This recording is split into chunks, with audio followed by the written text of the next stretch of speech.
દેડિયાપાડાના ધારાસભ્ય ચેતર વસાવા પર થયેલો કેસ જે બહુ ચર્ચિત રહ્યો, જેને લઈને આમ આદમી પાર્ટીએ ભાજપ સરકાર પર તાનાશાહીનો આરોપ લગાવ્યો હતો, ત્યારે વધુ એક આ પાર્ટીના નેતાઓ પર કરેલી તાનાશાહી ઉજાગર થઈ છે। શું છે સમગ્ર મામલો, જાણીશું આ વિડીયોમાં। નમસ્કાર, હું હિરલ પરમાર અને આપ જોઈ રહ્યા છો નિર્ભય ન્યૂઝ।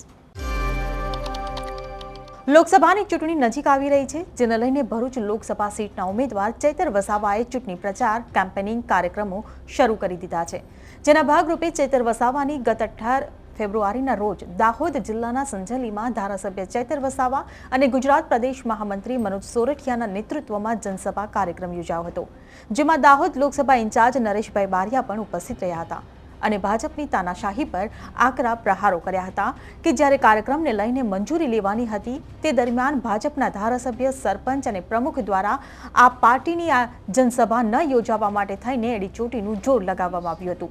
વધુમાં નરેશ બારૈયાએ ભાજપ સરકારની તાનાશાહી પર શું આક્ષેપો કર્યા તે સાંભળો। આ કાર્યક્રમ ચેતર વસાવા સાહેબના સ્વાગત માટેનો કર્યો છે, પણ 2 દિવસમાં આ સભા નહીં થવા દેવા માટે ભાજપના કાર્યકરોએ રોડા કેવા નાખ્યા તમને કહી દઉં।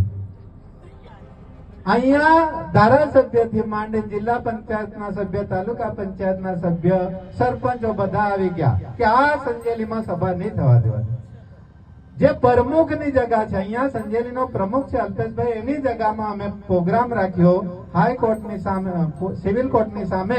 એ પ્રોગ્રામ કેન્સલ કરાયો, તાત્કાલિક એ લોકોએ અરજી નાખી મામલતદાર સાહેબમાં અને અમને મંજૂરી મળતા રહી ગઈ।